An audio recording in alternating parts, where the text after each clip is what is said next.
Yeah. Yes.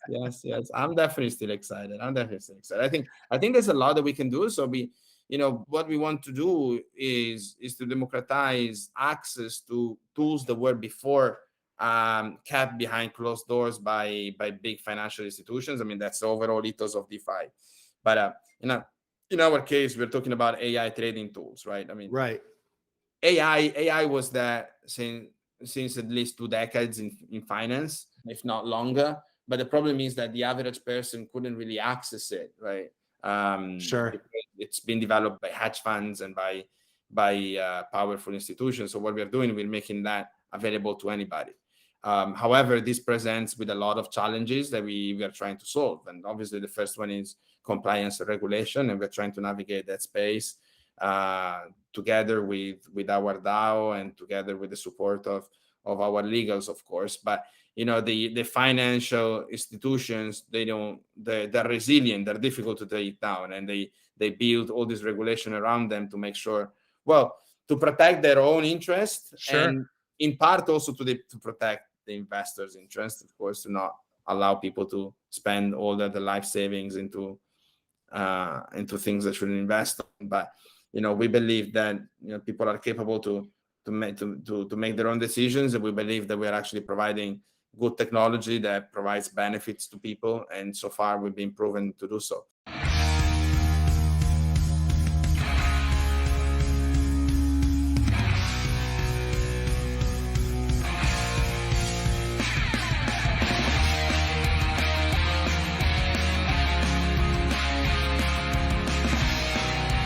Welcome to Mission DeFi with Brad Nickel, where we explore projects in decentralized finance that are innovating and driving our mission of financial freedom forward.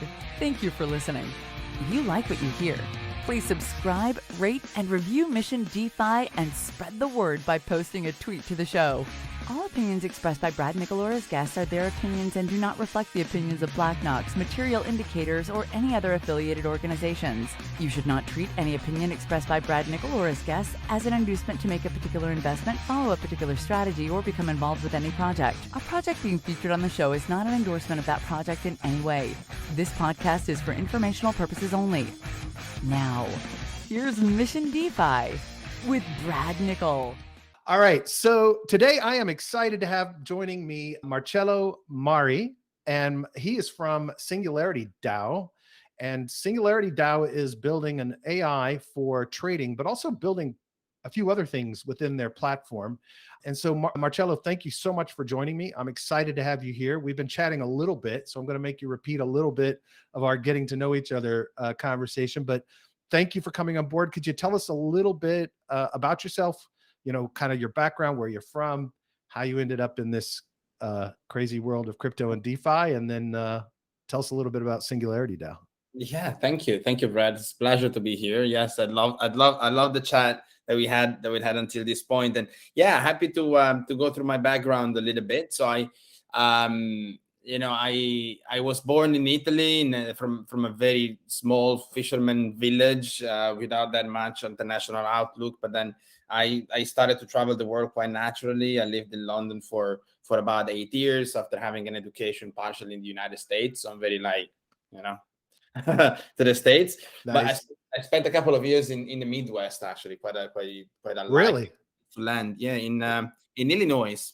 Wow, that is the Midwest. I mean, you can't get more Midwest. That's right. Crazy. Like in the outskirts of, in a small place called Spring Valley. Like a couple of hours from Peoria. So I don't think. Wow. I dare anybody of your audience ever been there. That's crazy. I grew up in Oklahoma and Texas and was born in Kansas. So I have a little bit of that, but we didn't have quite as cold weather as they have in Illinois. So yeah, it can get cold really cold in the winter, really hot in the summer. Yeah. Where you were in Illinois for school? I was doing my high school, so an exchange year at high school. Oh, that's right. Okay. And crazy, it was 2002. So I was wow. I left Italy January 2002. So 9/11 just happened. Oh. Right? And people were like, "Are you crazy? Are you sure you're gonna go?" I'm like, "Yeah, of course." Right? I came into US. That in Italy in Europe we didn't have the euro, so we still had our own currency. Right. So I came to the US with the US with the dollar at this low, it's like ever like lowest ever. So so it was an interesting experience. Everything was so cheap for us. And then I came back and Europe had a completely different currency in the same time. So it was like, that's crazy timing, man. Yeah. It was very Wow. interesting. Yeah, I can't imagine what it was like coming into the United States just after that happened. I can't imagine, because I kind of, I have obviously memories of that happening, and kind of this, gather around the flag thing that happened in the United States. But at the same time, I think the country was in such shock that culturally it must have been crazy. Plus, you weren't coming into like New York City or even Miami or Los Angeles. You were coming into like the smallest place in the world. Yeah, you get it. Yeah, but you grew up in a place like that, I guess. I did, but like culturally very, very different. I feel, I mean, I'm not teaching anything, but September 9/11 was a moment of breaking, right? It was a breakup moment for the United States, and people started to polarize, and the country was in shock. They didn't know what's happening, but at the same time, also the rest of the world was in shock. So also, as in Europe, we were like, what is it going to be another world war? I mean, what's going to happen? Like, we didn't know how to react, and our political positions also in Europe were so polarized. We're like, like some people they were like pro and against the United States, and it was a whole mess to deal with as a 16 years old kid. Wow. The US. I can't imagine, man. I was starting to form my political culture back then. I mean, I was reading No Logo, which is a book by Naomi Klein against globalization, right? And fairly anti-capitalistic. So I find myself in this mix of emotions and cultures. Like, wow. And then I came back to US in 2011 to the Indiana University in Bloomington. Oh my God. Yeah. Imagine, it's like the only liberal. It's so crazy the places you ended up in the United States, man. That's hilarious. I loved it. I can see I've seen like the true Midwest. Totally. So after that, I just came back to Europe and went to London, and then I stayed for 8 years basically after a degree in political science and political communication. So I've been working in marketing. Wow. With startups at different level, accelerators, connected to some big enterprise, and then my passion was writing, and at that time was politics. So I was trying to cover the political side of tech for interesting. Like reporting back Italian startups back to TechCrunch, right? Because the Italian ecosystem didn't really have a lot of exposure and still doesn't. Where I think actually there is a lot of interesting talents in Italy that deserve more attention. But I was talking to one of the largest investment banks when I was in Dubai, and they said, we invest a lot in Italy, but the first thing we do with Italian companies is like transplant them to the US. Like we take the talents and we bring them to the US. That's nuts. The taxation and the bureaucracy in Italy and corruption makes it very, very difficult to that's unfortunate.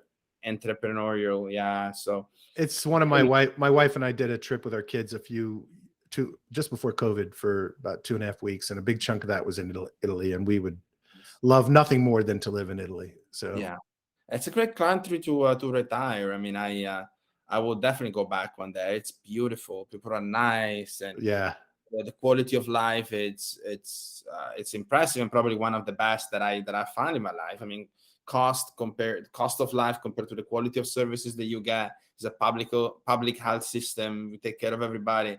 It's really, really nice. But to work and build a company, it's almost impossible. That's unfortunate. So I didn't want to get stuck in that sort of like suburb of the empire mentality that Italians tend to have. I wanted to be a global player, so that's why I ended up in London and I went to study in the US. But anyway, so by reporting for TechCrunch, as you know, as a journalist, you get invited to a lot of events. So I started to build my network and meet a lot of entrepreneurs and very interesting people. And I'm somebody who learns by talking to people. So that's how I learned everything that I knew about and entrepreneurism and Entrepreneurialism. entrepreneurialism. Thank you. Yeah. And technology, basically, by reading and writing. And then I met a friend of mine that introduced me to Ben Goertzel and David Hanson. And so then Ben Goertzel is one of the brightest minds alive in artificial intelligence. He's the inventor of the concept of AGI, which is artificial general intelligence. He's also the father of Sophia's artificial intelligence. It's spelled awesome. Ben Goertzel, if you're looking it up. I'm just typing it in my notes. Amazing, yes. And he has a very interesting, I mean, he was with Joe Rogan, but I think his most interesting interview is with Lex Friedman. I totally recommend everybody to watch definitely, because I love Lex. I love Lex as well. I have a man crush on Lex. It's great. Just the one with Ben is one of my favorite ones. Awesome. I think Lex has a brilliant New Year's episode with his dad, and they go through like really? His I child haven't heard that one. That's awesome. Yeah, it was really interesting. So you can the one with Ben Goertzel, I think is a great one. And then David Hanson, he's the maker of Sophia. So Sophia the robot, right? Right. So the creative genius behind the actual look of Sophia. And so together they were looking to launch a platform for decentralized artificial intelligence. So with the thesis that AI is too important of an invention for us to keep it secluded between closed doors of big enterprises, right? So if you look at who's investing in AI, it's mainly the military, marketing, and advertising, right? And And so we don't really want like AI to be developed only for these reasons. And SingularityNet created a decentralized platform governed by a token called AGIX. And that was a brilliant adventure. So that's how I started in blockchain. I was really fascinated by futurism, by the concept of singularity, by the work of Ben, by Sophia.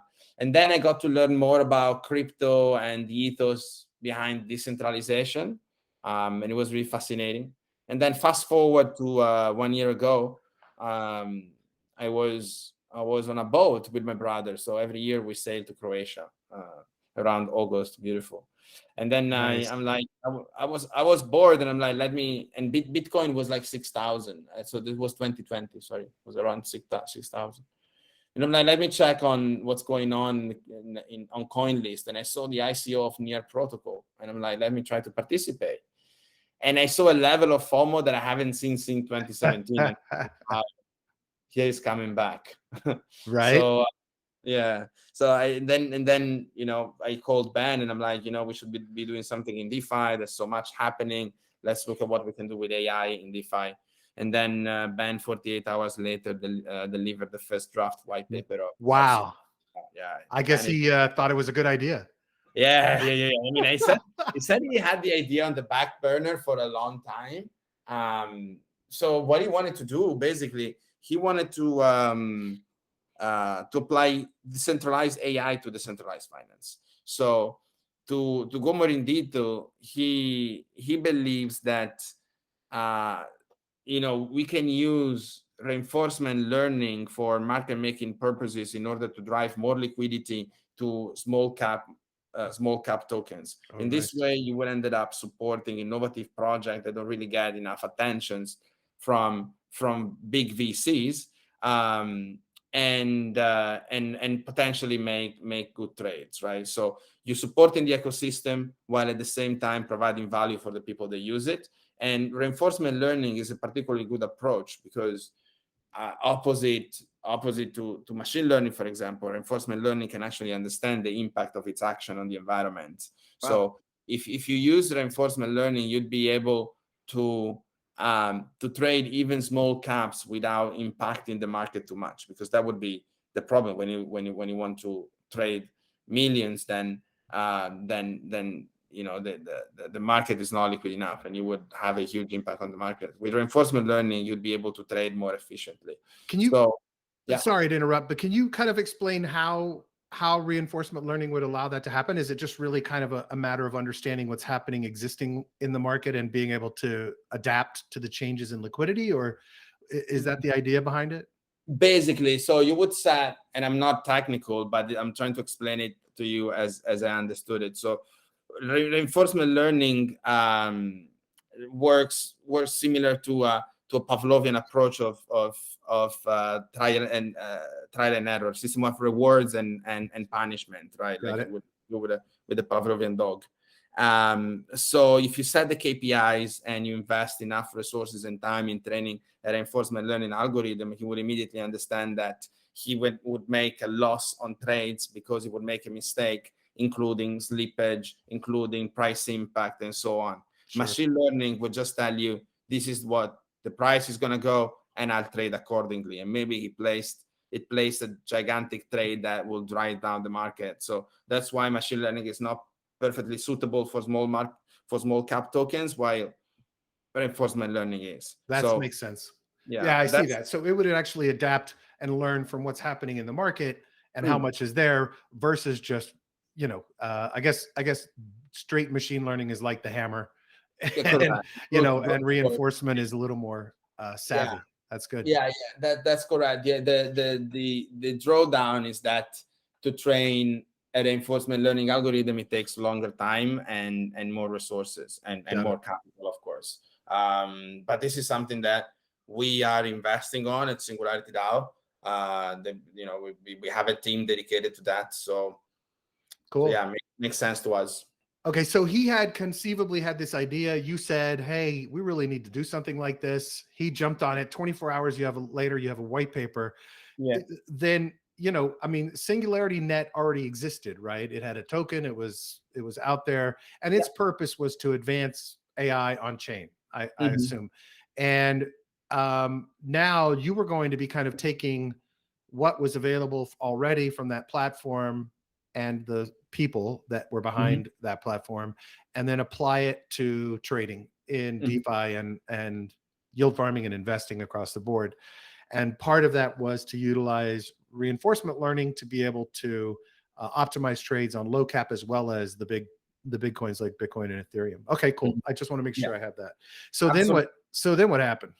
And then happened that we start the fundraising process for this project, and Ben asked me to lead it because by being exposed to the market and that since 2017, I had a lot of connections and friends working. So, and the funny thing, as I said, we start raising with Bitcoin at around like 6,000 to 8,000, and then we finish raising with Bitcoin at 65,000. Oh my God! We're like, what's going on? Like, what's going on here? We didn't expect it. Like the whole thing blew up. What timing? Wow. Yeah, amazing timing. So we had all these VCs wanted to invest, and there was so much excitement in the market. I remember those days. I was on the phone 24/7, literally, like taking calls, explaining. Nice. And it was only like 3 of us at the very beginning, right? So it was very, very intense.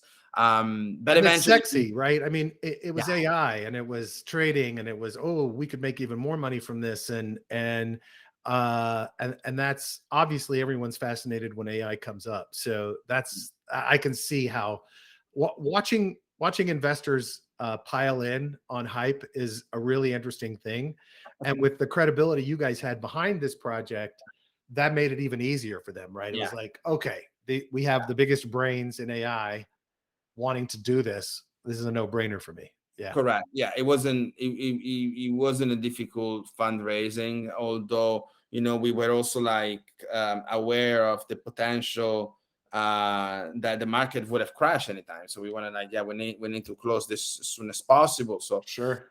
So the idea was to raise 50% from investors and 50% from the AGIX community, to which we would have want to give back for their loyalty. I mean, sure. These people, SingularityNet is one of the best communities in crypto. Like, nice. Almost like with a very strong sense of belonging.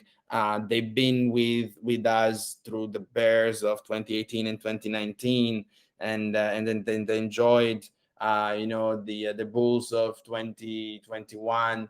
And so these people really deserve to be rewarded. So we decided to open up the sale at the same price of institutional investors to the community, and we raised a big chunk of capital from the community itself. Hey folks, excuse a slight interruption here as I insert a bit of the conversation that Marcello and I had prior to actually introducing him for the show. This seems like a good place to insert it. So excuse the disjointed edits here, but I thought that this segment added value and would be helpful. And I think that naturally means as we mature and grow, things will get better. We're still going to have scams. We're still going to have exploits. We're going to have all kinds of problems, but this kind of public evolution of this space to me is the most powerful thing about it. Like I say the superpowers of DeFi are the composability and the transparency and collaboration that occurs. To me, that is what really, that's what I think makes us better than .com. I agree. Composability goes hand in hand with the community, basically, right? So if you see that we are actually building an economy made of Legos where we all integrate to each other, then the economy of scale that you can create out of it can actually outperform any .com bubble. And I mean, I say that all the time, but together we are stronger, I think. That's right. And there's also like potentially, I mean, like with all due respect, but I think our generations might have a little bit like better values than the previous one. And it's totally understandable. I mean, the previous one was coming from real estate money, you know, their parents made money with real estate. That was their opportunity to make money. They come in and they're like, yeah, whatever, we build, take the money and go. Here we have a stronger sense of mission, I think. I agree. Well, I often ask people I interview, when you came in, were you a mercenary or were you a missionary? And what are you? No, that's a very good question. Myself, I came in, I've never been really interested in money, to be honest. I came in because I was interested into the AI aspect of what SingularityNet was doing. They had Sophia the robot, which was very fancy and interesting and fascinating. So I'm like, I want to work on that. And then I was a journalist before. I used to write for TechCrunch. And really? Yeah, I was a freelance contributor. And so I was mostly covering the Italian market, but I've written like a couple of blockchain pieces in 2015 for some Italian media. So I had that journalistic knowledge. And I'm like, yeah, I mean, this is something that I would like to be involved. But back then it was just so early. And I'm like, well, Bitcoin, I don't think Bitcoin will ever become like a currency, will never be like adopted. So I joined in the space, mostly fascinated by AI. But the moment that I stepped in, I'm like, whoa, look at this. And it was 2017. I was like, whoa, there's so much money involved. So actually, maybe this can go somewhere. And, you know, at that time, we were going to blockchain events, and I'm sure you remember this as well. I don't know, there will be like consensus in Singapore or the other one in San Francisco we went to. You were going to this event in fancy hotels, and people were like lifting Lambos on top of the rooftops, right? They were like, it was like a shameless show of money. Okay, back to the flow of the interview. Thanks for your patience. In an event we call the governance generation event, because we spread out the governance as much as possible to all this community, and then we airdropped 5% of the whole token supply to the same people. So awesome. So we created a gigantic community that is still with us right now, support us through the process, and it's just beautiful to see the enthusiasm. And to be honest, I think I can share this with you now. I mean, I also, building in DeFi is not easy. It has a lot of challenges. Then you got the Moon Boys, and then you have the WEN marketing guys, all this pressure. Like as a founder, like imagine being from a journalist to a CEO of a company with over like 25,000 investors on your back. Wow, that's crazy. I just did a tweet about this the other day because I was talking to a founder that I've become a friend with, from the interviews. And it's somewhat similar to startups that I've advised in the past, the CEOs of those firms dealing with the pressure, but the pressure here is so much greater because you're dealing with thousands of people. 1 second, you're a hero to the community. The next second, they're dragging you through the streets of their Discord, acting like you should be thrown out or worse. And as I was talking to him, I was like, wow, this is actually a little scary, because the amount of, and everyone's like, they're rich, forget it. They're founders. That's what they signed up for, but it's not, it's a very real thing. The pressure you feel of people who have invested, people who have believed, people who have helped in the community and spread the word. It's very real. And there are so many forces outside of your control, and you're a human. So the people on the team are going to screw up. It's just normal, right? So I can't imagine what that's like. I've led startups, but I have not founded a project in this space. And it sounds pretty scary. It is. It's just, it's exactly as you said, a lot of pressure. We did our fuck ups. Especially at the beginning when it was the three of us, starting doing the token generation event, doing the airdrop, all of these things, in 3 people, we obviously, screwed up a lot, and we went back to the community and trying to fix it with different proposals, and it turned out very well. But I'm not going to hide that I had some very bad experience. At some point, people, they find my address, they find my husband, they posted a profile online, they start messaging her. No. It was pretty intense. That's terrifying. Yeah, and then that's we can live by, but it is a lot of pressure at some point. And it's one of our most loyal member of the community, which I really love. But once he shared that he was in a coma because of COVID, and during the coma, with no connection whatsoever, he had a dream about SingularityDAO. So when he woke up from the coma, he invested all of his saving into SingularityDAO, and I'm like, dude. This is too much to handle. I'm not sure I can handle all of this. Yeah, that's insane.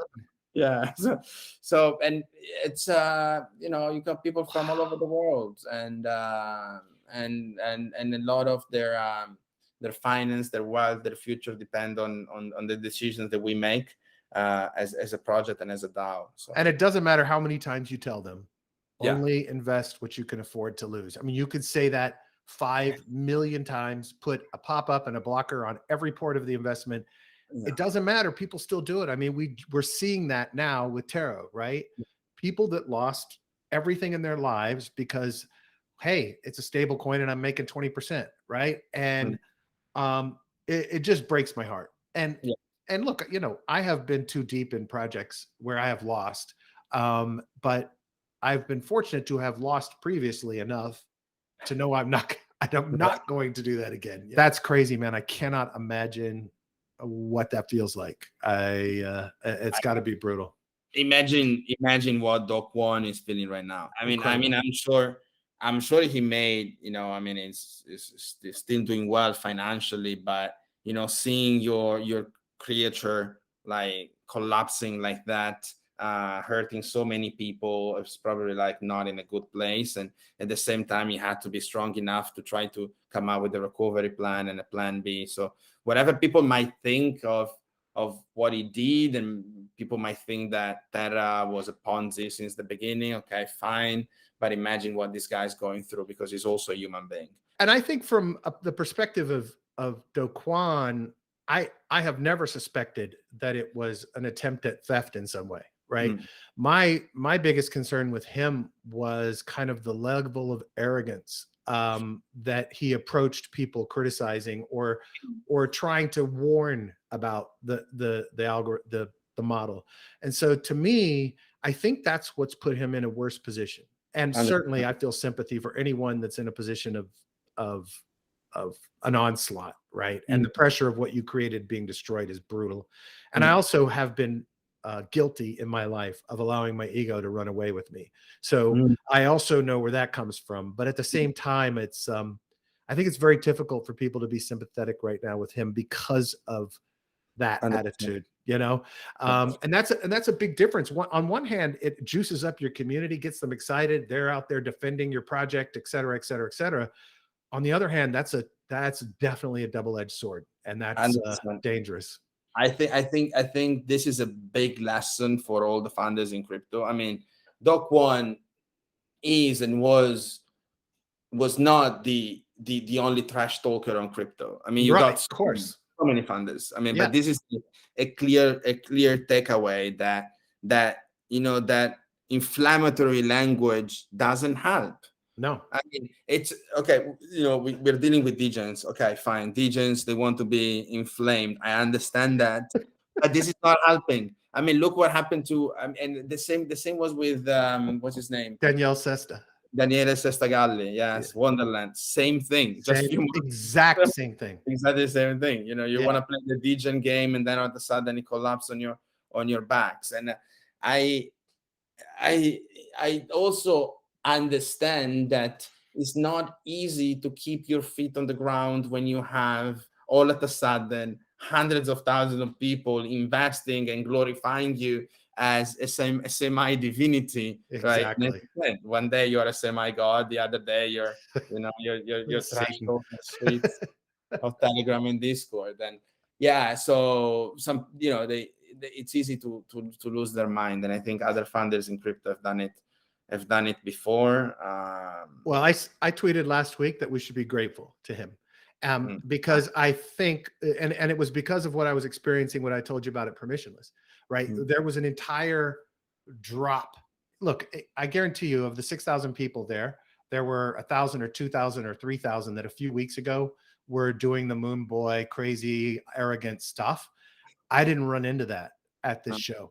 And I think the most valuable things that he did for us were, number one, there's going to be a change culturally. There will be more, cult leaders. There will be more arrogance. I'm not saying it's going away, vanishing forever, but there will be a shift, and there will be an attitude of, hey, we can be a leader. We can be excited. We can get people engaged with us, but we don't have to take that approach. And I actually think, like what you and I were talking about before, this evolving nature of DeFi is we just keep learning from our mistakes, right? Whereas the closed financial system isn't as capable of learning from it, because first you got to wait for Congress to review everything for 3 years, right? Whereas here, we're immediately like, everyone's figuring out where the damage was and what we can do better. And so to me, those kinds of bad things that happen, and people, got a little annoyed with me when I said that last week, those kinds of bad things that happen are actually really good for us. So from my perspective. So no, sure. I mean, the system, the ecosystem is cleaning up. But again, I mean, just the level of conflict, I think it needs to scale down between funders and community. And we need to get to a civil level, because it's becoming almost unsustainable, both from funders and the community. So I invite funders to chill the fuck up, right? I mean, there's no need to put more flame into this incendiary. Yeah, totally agree. Totally agree. Okay, so we got off on a really cool track there, but let's get back to you.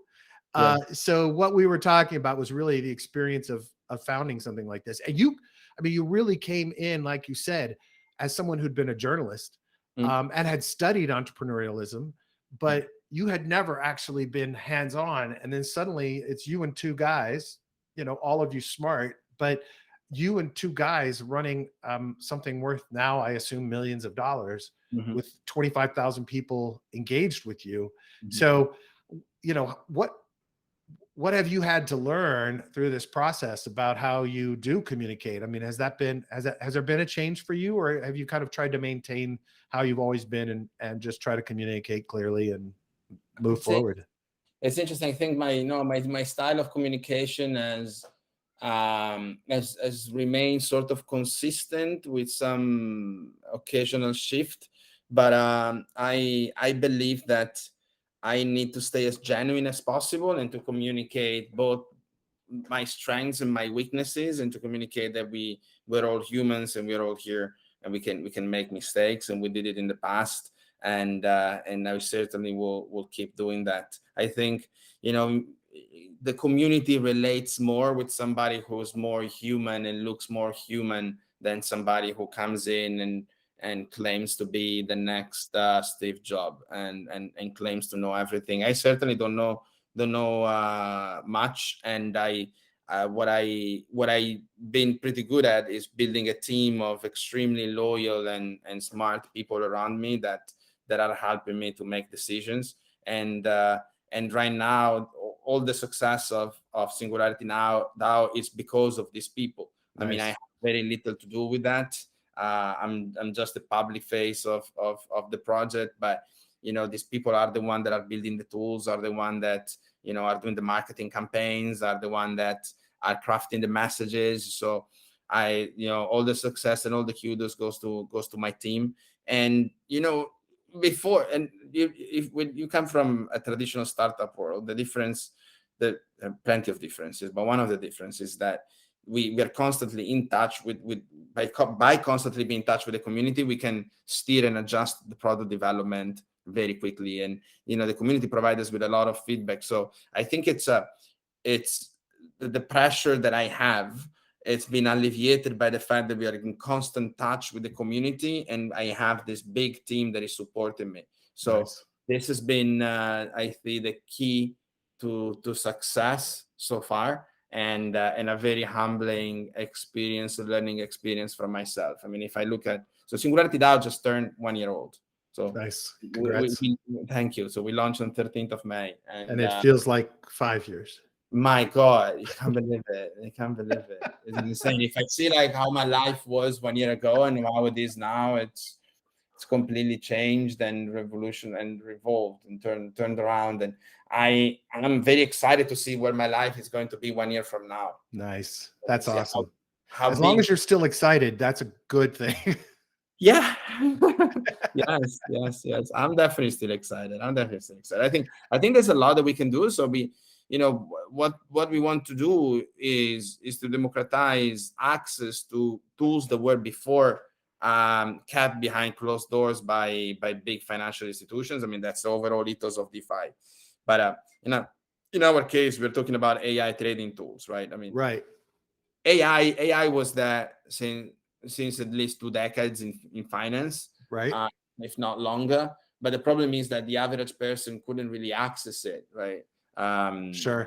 It's been developed by hedge funds and by powerful institutions. So what we're doing, we're making that available to anybody.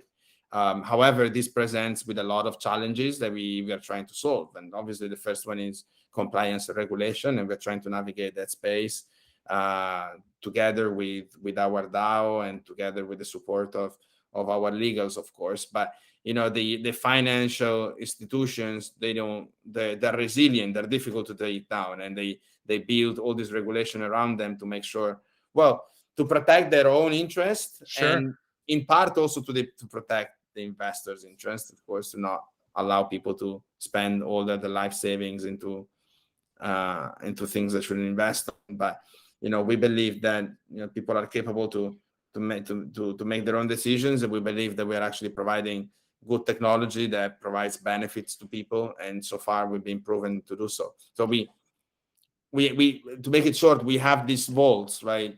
And these vaults, they contain trading strategies, one in Bitcoin, one in Ethereum, and one in altcoin.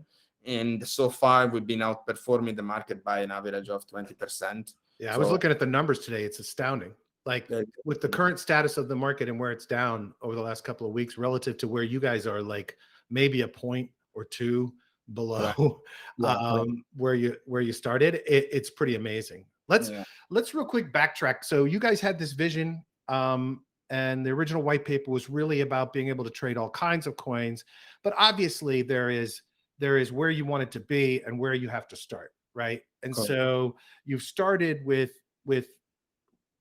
these sets of vaults that are using AI and human, I got the impression from the website, and humans to manage the trading of those.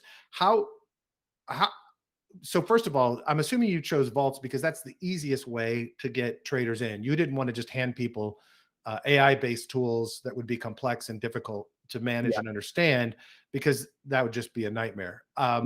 So you guys said, okay, let's create some vaults, and we'll pick the tokens that are going to go in those vaults, and then the algorithm will trade it, but there will be humans, and I'm just surmising what I think it is. There will be humans that can intervene or can make changes to what's in there. Is that essentially what you guys started with? So we started with more humans than AI, Okay. but the goal is to become as automated as possible. So we want to let the AI do most of the trades based on different signals that we are working on and different metrics that we are working on. So the end goal is definitely to have an artificial intelligence that can manage most of these trades. Nice. Right now, there's a big human component to it for obvious reason. I mean, developing AI takes time and resources, and we're getting there. I mean, we're having very good results, but we're not there yet. So the reason why we choose Vaults is exactly that. So I have this vision that SingularityDAO should be easy to use for anybody. I mean, I want my mom to be able to invest in crypto in a safe way. So with just a couple of clicks. And that's why Vaults were particularly suitable for this mission. And, we with the market changes, we keep like coming up with new features and idea like passive income solutions, whereas the traders can just move to yield farmings, cross-chain yield farmings. We will be implementing trading bots on chain. So that's a number of tools that we're working on. However, on the long run, what we want SingularityDAO to be, it's a fabric for asset managers to come in. So we want to become protocol and decentralize this as much as possible. So we are creating nodes of the DAOs, and these nodes could be funds or traders that are coming in and develop the strategy and use our tools on our own protocol. And obviously, right now, we are the first users of this protocol. Sure. So Dynasets are the use case of this protocol, but give us like, I would assume it would take probably a couple of years. We want to decentralize as much as possible, invite other players to build their strategies on top and use our tools. So this is the grand vision. That sounds awesome. And I think it makes complete sense. I mentioned to you that I have a company in the trading world, and we have people that use our tools off the shelf, but many of them want us to have our already interpreted data just fed into their existing systems. So Yes. it makes complete sense that the larger folks would want to do it that way. Now, and here's the benefit, right? A decentralized system like this theoretically would be learning from everyone that's utilizing the tools, right? Yeah. So now you've improved the capabilities of the AI for the average guy who's investing in Dynasets, or maybe sets up a bot for their favorite tokens later, or whatever the capabilities might be. But at the same time, that is benefiting from what the larger institutional folks are doing as well. I think to me, that sounds like a really powerful model. Yeah, absolutely. I think you got it perfectly. Thank you so much for explaining it so well. That's exactly the grand vision. And at the same time, we're gonna bring all of this and integrate it with the money Lego. So anytime somebody uses this asset management tools, they will get ALPI tokens that will be tradable. They will be, they will be able to put them in farming pools. They will be able to use them as collaterals to borrow more funds. So this way it becomes extremely liquid, unlike any other asset manager in traditional finance, where you have to lock up your funds for years. Right. With SingularityDAO, everything will be decentralized. You're going to be owning your own LP, and you can do whatever you want with your LP. So that's awesome. And so so right now you guys already have some yield farming in the system as well, right? So I can get the derivative token from putting it into Dynasets, and then I can actually yield farm against those tokens further. I assume I can do it on your site, but also there may be other places where I can deposit these and gain yields from them, which, if you're in a severely down market as close as you guys are to break even, that actually can make the difference, right? Being able to have these derivative tokens earning for you in addition. So that's a very powerful model to me as well. I mean, right now, when you deposit in Dynaset, you get an LP token that is not decentralized yet. But what we're gonna do from June on, when we're launching the V1 of our platform, and I invite you to check out in June, the revamped brand and the UX, everything's gonna look so much nicer. Nice. And it's freaking amazing. We're gonna have a new redesigned logo. So there's a bunch of stuff that we're doing, and we're also going to allow our users to own their own LP tokens, and exactly as you said, like stake it and can gain yield on it. And we're also launching a DAO membership, so we're inviting more and more people to become part of the DAO and make more decisions together with us, having increased voting power if you're part of the DAO, and a bunch of other benefits that we're going to announce in the next week. So very exciting time. We're working very, very hard. That sounds awesome. I can't wait to see the new stuff, and the timing on this interview is perfect. I love it. Exactly. It's great. In terms of, is it difficult for you all to find talent in this field, or are the name, are Ben and David's reputations able to help you recruit into what you're doing? Good question. So I think Ben's name helps a lot. I think it helps a lot doing AI and working in something that has a very strong sense of mission. There's a strong mission in the market.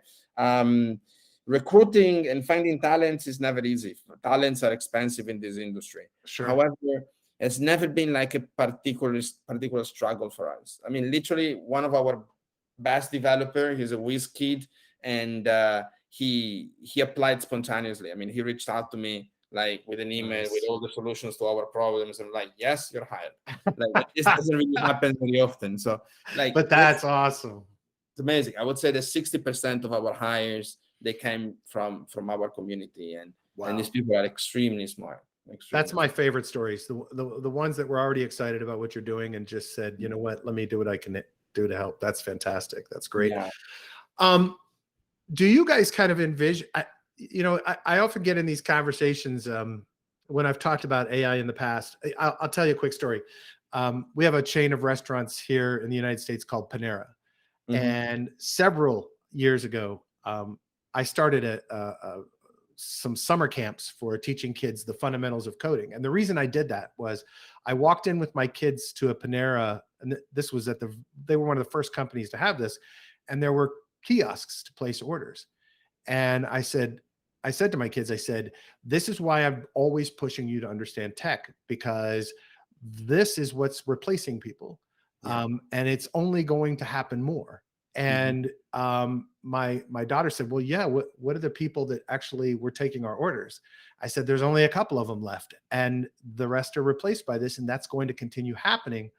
And I used to joke to other people when I would talk about AI, I said, it's going to be really crazy when the marketing and the salespeople are selling to each other, right? Like when you have, or the AIs, not people, when the marketing AI is marketing to the sales AI, and the sales AI is buying from the other sales AI on the B2B side. I mean, these thought experiments of what our world begins to look like, right? Mm-hmm. And if you all are successful, right, and you create a model that is wildly popular because you're making everyone wealthy or independent or whatever, what happens to markets when it's all AI controlled and you're trading against AIs and no longer trading with humans?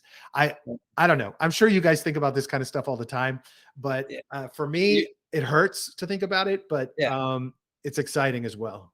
You reach the one that they call the financial singularity, right? The vision of always basically like no fluctuation in the market anymore, which is not what people hope for. But overall, yes. I mean, I think you're totally right. I mean, tech jobs are here to stay, and that's definitely what I think it will become across the board. I mean, you can be a sociologist now if you don't know how to code Python.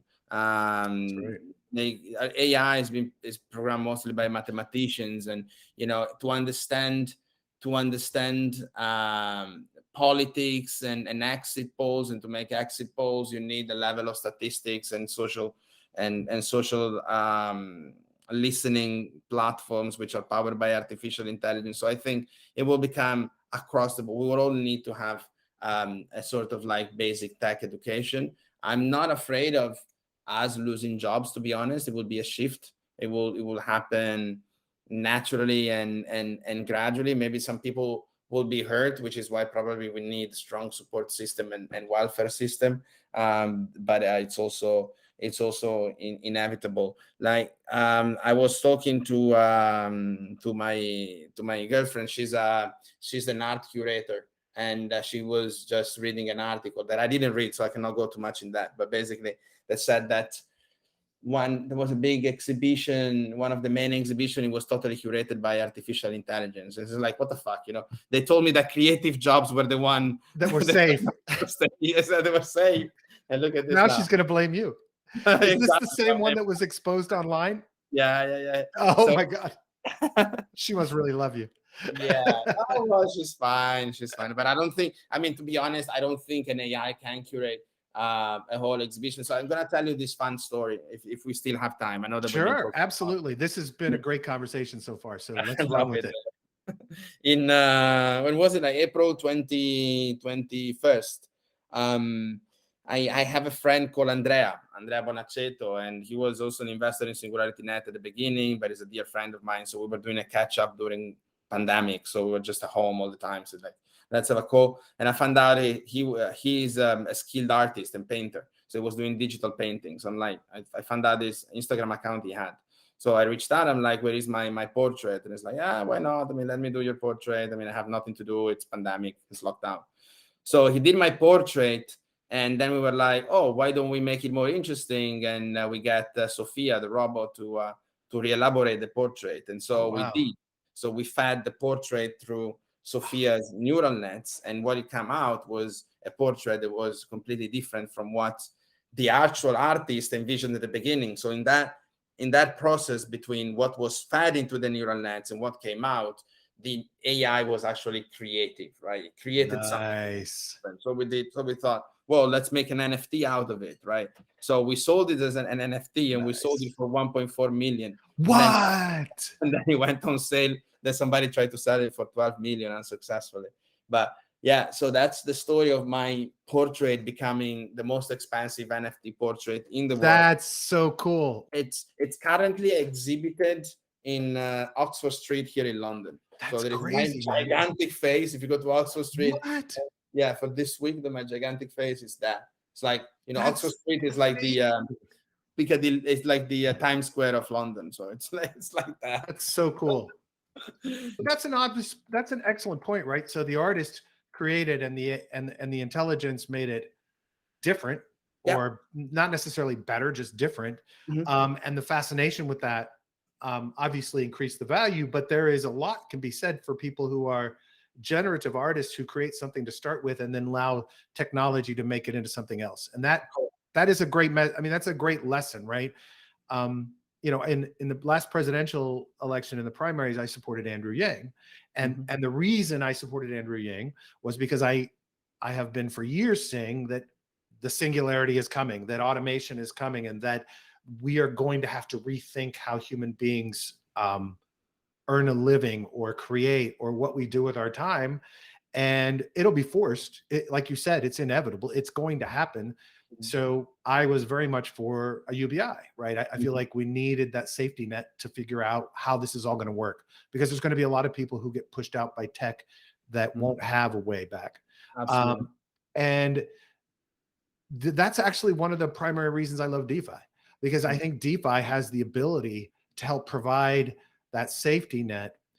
And then I do think we reach a point of what you all are building, right? Which is what the idea behind the singularity is, that we're no longer necessarily controlling everything, but we've built a working balance with the tech and with artificial intelligence that benefits us.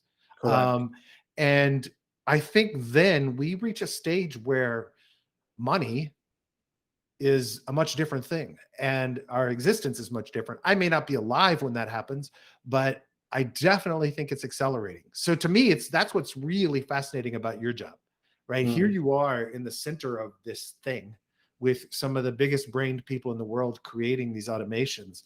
To me, that's like an exciting gig, man. That sounds like a lot of fun. It is super fascinating. I think we are at the cusp of a big shift, also energetically around the world. But I think it will force us to rethink the way that we interact with capital and money in a definitely better way. I mean, look at, I think you were making a great point. I mean, UBI unfortunately has been polarized by the major political forces, right? I mean, it's almost impossible to take control of the dialogue, the political dialogue in the US. I mean, the two opponents are just too big. You can't really force anything in between. They're just going to polarize every conversation. And that was unfortunately for the platform of Andrew Yang, which I think it was great. But anyway, so if we fear that truck drivers are going to lose their job because AI is going one day to drive trucks, and I really hope so. I mean, I can't watch humans sitting like 12 hours on a truck all day. Exactly. I mean, it's painful to watch. I really hope that AI will do it. But the income generated by that truck is going to remain the same. It's going to be even higher because it doesn't have the cost of the driver. If we were in DeFi, that same income would be redistributed to the DAO or put in a pool that people could use to. So that's why I believe that we need to rethink the whole system in a decentralized way, and we can learn a lot from decentralized finance. Yeah, that's true. I'm very excited that we had this interview today because it's exciting. So tell me, there's more to this platform. You guys have a launch pad on the platform. We do have a launchpad because SingularityNet is becoming an ecosystem of companies, and I think it makes sense that SingularityDAO is at the center of this ecosystem and launches SingularityNet related projects. So SingularityNet is working on a project called Rejuve, which basically takes medical data elaborated by AI to support longevity medical research. So they're focused on longevity. Awesome. They have Mindplex, who is in decentralized media. They have Sophia DAO, which is a metaverse around the character of Sophia. They have is anybody working on video editors in AI? Because I spend way too much of my life editing videos. Wow. Of course. We are not. I think there might be some AI algorithms in the platform that might be able to help you. Oh my God, it would be wonderful. Because finding an editor in DeFi is next to impossible. People don't understand what we're talking about. Yeah, that's true. Sorry, go ahead. You were talking. I would love to hear more of the projects. Sorry about that. No. I mean, that's a great idea. So you guys are essentially using the platform to fund projects that are coming out of SingularityNet that are utilizing the core technology to solve other problems. I love the longevity one. I'm a big fan of David Sinclair and other doctors in the space. And Lex Friedman's had a bunch of topics about that, who we were talking about earlier. I tell my children all the time that I am probably one of the last generations that's not going to average 100 years old, right? And that their generation very potentially could average 140 years old. Who knows where it's going to go? But and the idea that AI is being used to accelerate that's exciting as hell. To me, it's not even like wanting to live forever, but it's how we get there. I mean, like, if like Ben says, and if you're watching the Lex Friedman episode with Ben, it talks a lot about that. I mean, if we had the possibility to have a switch to feel pain or not, what do you think people would do?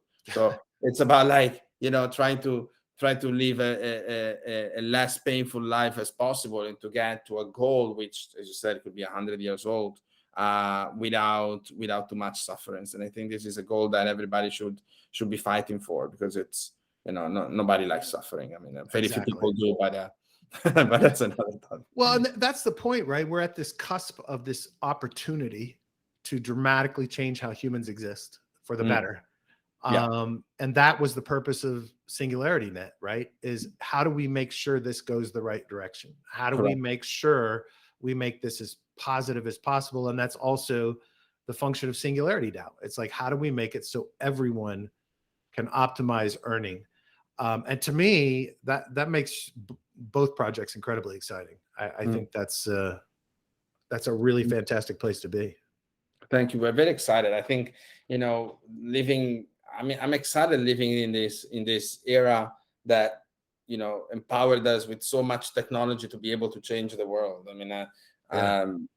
My parents didn't have the same possibilities, and even traveling now, I mean, it's so much easier for me because I can research places online. I can book my own flight. And I feel like privileged in living in this era, but I'm not that naive to ignore all the drawbacks of living in a constantly connected environment where we're dominated by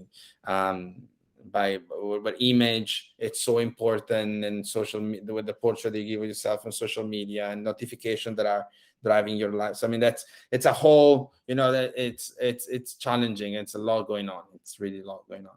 Yeah, it is. My kids are thoroughly addicted to social media, and it scares the hell out of me. And at the same time, I love that both of them dive in and learn anything they want, right? And have expanded their brains more than I ever could have at 13 or 16, right? Exactly. And so it's such a double-edged sword. So, so you guys have a new version coming out, and new UI. Does that also mean new functionality coming as well for the platform, or is it just kind of optimization of the Dynasets? That's what you all called your vaults, right? Collections of tokens that are being invested using AI and human actions. Can you tell us more about what's coming? Yeah. We have so the one that we call V1 was first of all, it's gonna look awesome. It's so cool. I can't wait to present it. Nice. And it's gonna be so much easier to use.